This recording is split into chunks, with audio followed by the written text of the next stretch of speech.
Yangi apteka bo'lsangiz, noldan ochmoqchi bo'lsangiz, binoingiz tayyor bo'lmasa, o'zingiz 10 ming dollardan ham oshiq pul yutqizishingiz mumkin. Yo'q joydan rasxod chiqadigan joylarni va ulardan saqlanish yo'llarini o'rgatmoqchiman. GPP sertifikatini 2 oyda emas, balki 6 oy, 7 oy, ba'zida 1 yilgacha cho'zilib ketishi mumkin. Viloyatlarda bu 200-300 dollar yoki 100 dollar bo'lishi mumkin. Uzoq joylarda Toshkent yoki unday sentrdagi joylar bo'lsa, u 1000 dollar va undan balandroq qiymatga ega bo'lgan binolar bo'lishi mumkin. Hurmatli farmatsevtlar, ushbu videomizni ko'pchilik savollardan kelib chiqqan holatda bitta muammoga qaratadigan bo'ldik. Bu ham bo'lsa ko'pchilikdan tushadi savol, shunaqa GPP olishim kerak, nech pul ketadi? Bu juda ham keng ma'noli savol bo'ladi. Bu juda ham keng javob berish mumkin. GPP sertifikatini qo'lga kiritish uchun agar siz yangi apteka bo'lsangiz, noldan ochmoqchi bo'lsangiz, binoingiz tayyor bo'lmasa, o'zingiz 10 ming dollardan ham oshiq pul yutqizishingiz mumkin. Agar siz ishlab turgan apteka bo'lsangiz, 2 ming, 3 ming dollar pul bilan ham GPP sertifikatini to'liq olib, o'sha rasxodlaringiz to'liq o'sha davlatga to'lanadigan, konsultantga to'lanadigan, uskunalarda olishga to'lanadigan pulingiz o'sha 2 ming, 3 ming dollarni tashkil qilishi mumkin. Men sizlarga yo'q joydan rasxod chiqadigan joylarni va ulardan saqlanish yo'llarini o'rgatmoqchiman. O'rta ma'lumotli farmatsevt xodim bo'lsa, har 3 yilda 144 soatli malaka oshirish kursidan o'tish kerak. Birinchi o'rinda bu vaqtni to'g'ri taqsimlay bilish. Ya'ni kim yangi apteka ochyapsiz, joyda arendaga gaplashgansiz, endi viloyatlarda bu 200-300 dollar yoki 100 dollar bo'lishi mumkin. Uzoq joylarda Toshkent yoki unday sentrdagi joylar bo'lsa, u 1000 dollar va undan balandroq qiymatga ega bo'lgan binolar bo'lishi mumkin. Agar siz vaqtni to'g'ri taqsimlay olmaydigan bo'lsangiz, GPP sertifikatini 2 oyda emas, balki 6 oy, 7 oy, ba'zida 1 yilgacha cho'zilib ketishi mumkin. Siz dorixonangizni ocha olmasdan bekordan arendaga anchagina pul yutqizib qo'yishingiz mumkin. Shuning uchun birinchi o'rinda agar sizda joy arendaga olgan bo'lsangiz, vaqtni asosan to'g'ri taqsimlay bilishingiz kerak. Bunda nimaga ahamiyat berish kerak? Remont, o'sha binoni remont ishlarini boshladingizmi, siz parallelni o'sha hujjat ishlarini ham davom ettirib ketishingiz kerak. Ko'pchilik farmatsevtlarda bo'layotgan holat, dorixonamni remont qilgandan keyin dokument ishlarini boshlayman deydi. Bu juda ham katta xato hisoblanadi. Remontni boshlayotgan paytingizda dokument ishlarini ham parallel olib borsangiz, siz anchagina vaqt ekonom qilib qolasiz. Bunda nimaga ahamiyat berish kerak? O'sha remont boshlandimi, siz yo o'zingiz yo konsultantni sirazi o'sha paytda o'zida remont qilishdan oldin yollasangiz, remontingizda kerak bo'lsa konsultant bilim darajasiga qarab sizni aptekangizda anchagina ekonom, ya'ni iqtisod qilib berishi mumkin pul jihatdan. Ya'ni agar siz konsultantni chaqirmasdan remontni o'zingiz boshladingiz, 1 oydan keyin remont tugadi, konsultantni chaqirdingiz-u, konsultant kelyapti sizga xonalar noto'g'ri bo'linganligi yoki undagi jihozlarda noto'g'ri o'rnatilganligini sizga nomuvofiqlik sifatida keltirib bersa, siz bu nomuvofiqlikni bartaraf qilishingiz kerak. Bu sizga o'sha ikkinchi двойной расходga tushasiz.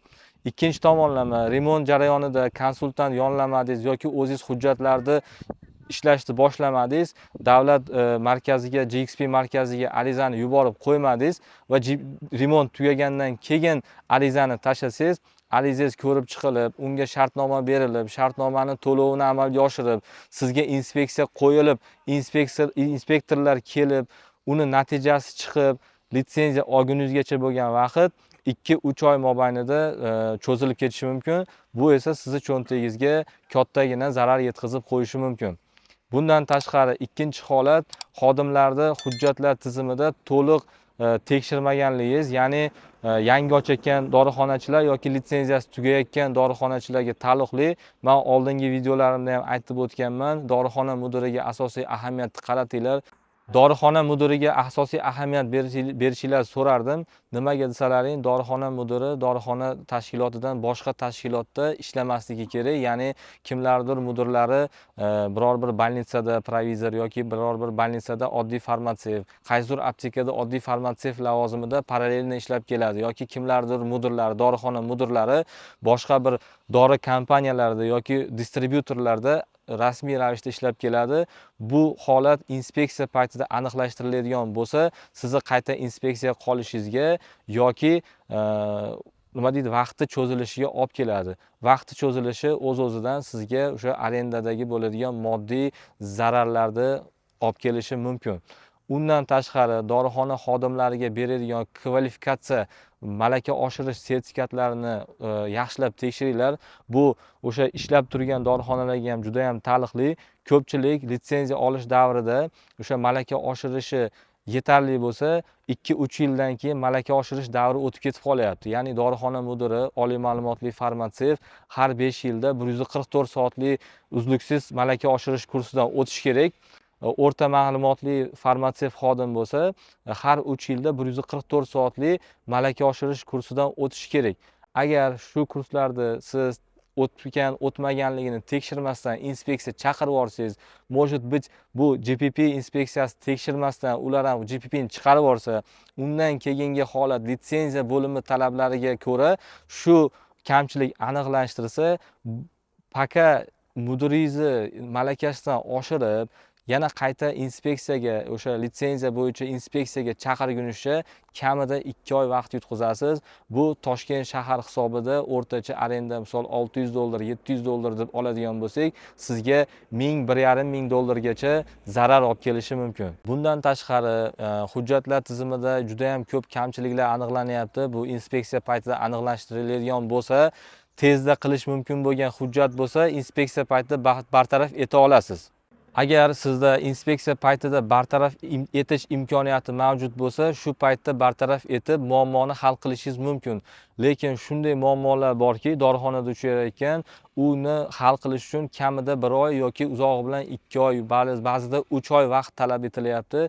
Bunaqa muammolarni sanab o'taman sizlarga. Birinchisi bu dorixona binosi joylashgan binoni kadastr hujjatidagi nomuvofiqliklar, ya'ni O'zbekiston Respublikasi kadastr agentligini hozirgi bazasi bilan 2-3 yilga oldingi bazasi to'g'ri kelmayapti. Bu holatda inspeksiya kelganda sizni hozirgi kadastr agentligi berayotgan baza bilan oldin siz kadastr hujjatini qo'lga kiritgan paytingizdagi adres yoki ko'chaning nomi yoki uyning raqami to'g'ri kelmayotganligi o'sha inspeksiyani qaytaga qolinishi, ya'ni KAPA hisobotini qilishga olib kelyapti. Chunki buni inspeksiya paytida bir kundozda hech qachon bartaraf qila olmaysizlar.